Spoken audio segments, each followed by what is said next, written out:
Hi dears, welcome back. ഞാനിന്ന് വന്നിരിക്കുന്നത് ഇഫ്താർ recipe ആയിട്ടാണ്.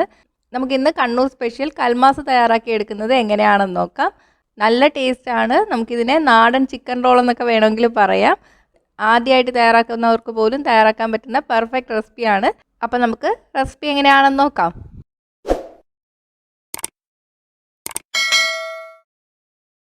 ആദ്യം നമുക്ക് ഫില്ലിങ്ങിന് വേണ്ടിയിട്ടുള്ള മസാല തയ്യാറാക്കി എടുക്കാം. അതിന് വേണ്ടിയിട്ട് ഒരു പാൻ ചൂടാക്കി എടുക്കുക. ഇതിലോട്ട് 1 ടേബിൾ സ്പൂൺ വെളിച്ചെണ്ണ ഒഴിച്ചു കൊടുക്കാം.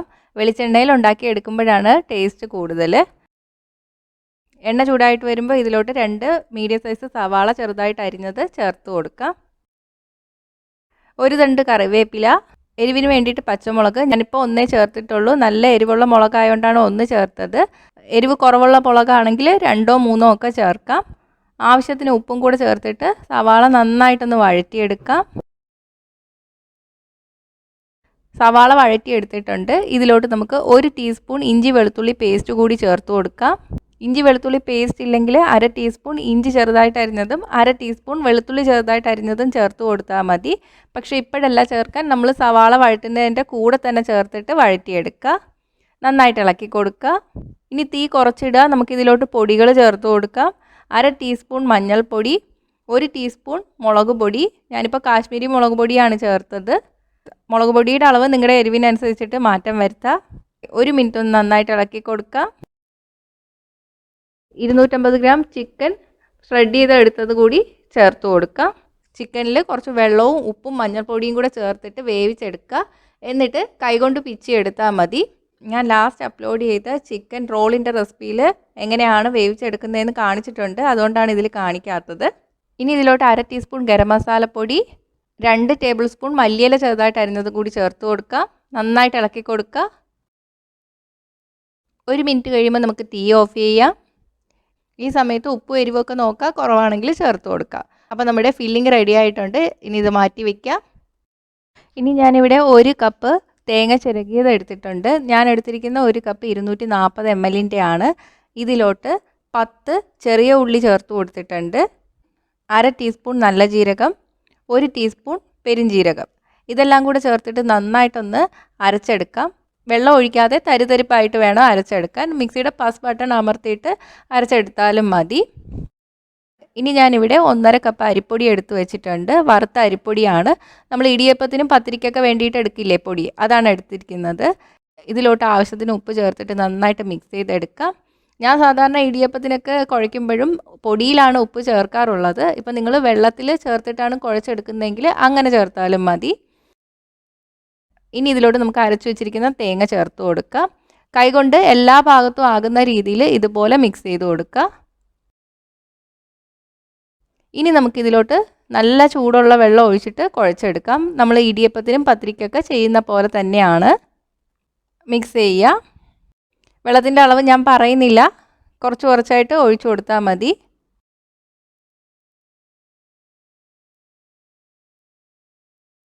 ഇപ്പോൾ കുഴച്ചെടുത്തിട്ടുണ്ട്. ഇത് നല്ല ചൂടാണ്. നമുക്ക് കൈകൊണ്ട് കുഴച്ചെടുക്കാൻ പറ്റില്ല. കുറച്ചൊന്ന് ചൂട് മാറാൻ വേണ്ടിയിട്ട് മാറ്റി വയ്ക്കാം.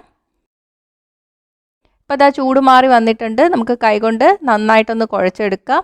കുഴച്ചെടുക്കുമ്പോൾ കയ്യിൽ കുറച്ച് ഒട്ടി പിടിക്കുന്നുണ്ടാവും. കുഴച്ചെടുത്തതിന് ശേഷം കൈ ഒന്ന് നന്നായിട്ട് കഴുകുക.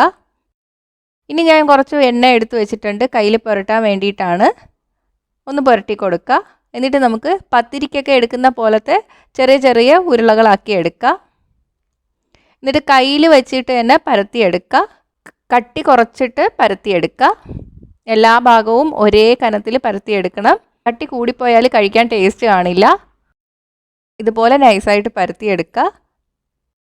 ഇനി ഇതിലോട്ട് നമുക്ക് ഫില്ലിങ് വെച്ച് കൊടുക്കാം. ഫില്ലിങ് കുറച്ച് കൂടുതലുള്ളപ്പോഴാണ് കഴിക്കാൻ ടേസ്റ്റ്.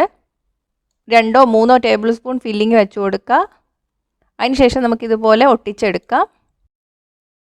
ഉന്നക്കായയുടെ ഷേപ്പിൽ വേണം നമ്മൾ ഒട്ടിച്ചെടുക്കാൻ വേണ്ടിയിട്ട്. ആദ്യം ഒട്ടിച്ചെടുക്കുക. അതിനുശേഷം കൈവെള്ളയിൽ വെച്ചിട്ട് ഇതുപോലെ ഒന്ന് ഉരുട്ടിയെടുക്കുക.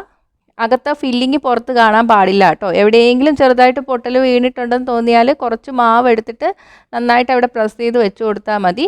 ഇതുപോലെ ചെയ്തെടുക്കുക. നടുഭാഗം പൊങ്ങിയും താഴെ 2 സ്ഥലത്ത് കൂർത്തിരിക്കണം. അടുത്തത് ചെയ്യും മുന്നേയും കയ്യിൽ കുറച്ചൊന്ന് എണ്ണ തടവിയതിന് ശേഷം ചെയ്തെടുക്കുക. അപ്പോൾ ഇതാ എല്ലാം ചെയ്തെടുത്തിട്ടുണ്ട്. ഇനി നമുക്കിത് ആവിയിൽ വേവിച്ചെടുക്കണം. ഇഡലി പാത്രത്തിലോ അല്ലെങ്കിൽ സ്റ്റീമറിലോ വെച്ചിട്ട് വേവിച്ചെടുക്കാം. പാത്രത്തിൽ വെള്ളം ഒഴിച്ചിട്ടുണ്ട്. ഇനി 20 മിനിറ്റ് നമുക്ക് ആവി കയറ്റിയെടുക്കാം.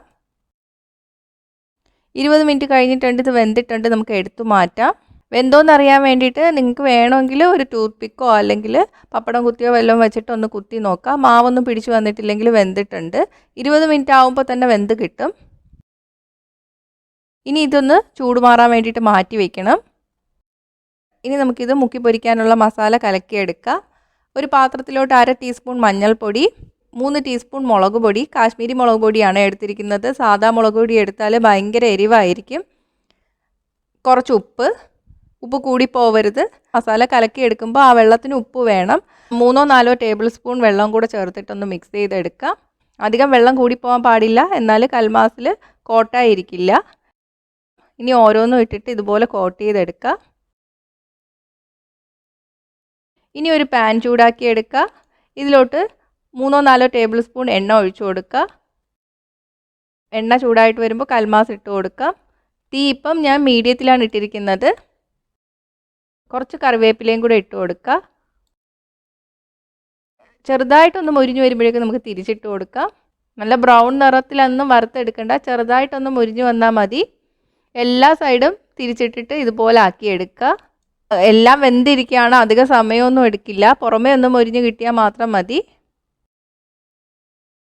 ഇതുപോലെ തന്നെ എല്ലാം ചെയ്തെടുക്കുക. അപ്പം നമ്മുടെ കൽമാസ് റെഡി ആയിട്ടുണ്ട്. നല്ല ടേസ്റ്റാണ്. കണ്ണൂരൊന്നും പോയി കഴിക്കാൻ പറ്റാത്തവർ ഒരിക്കലെങ്കിലും വീട്ടിലുണ്ടാക്കി നോക്കുക.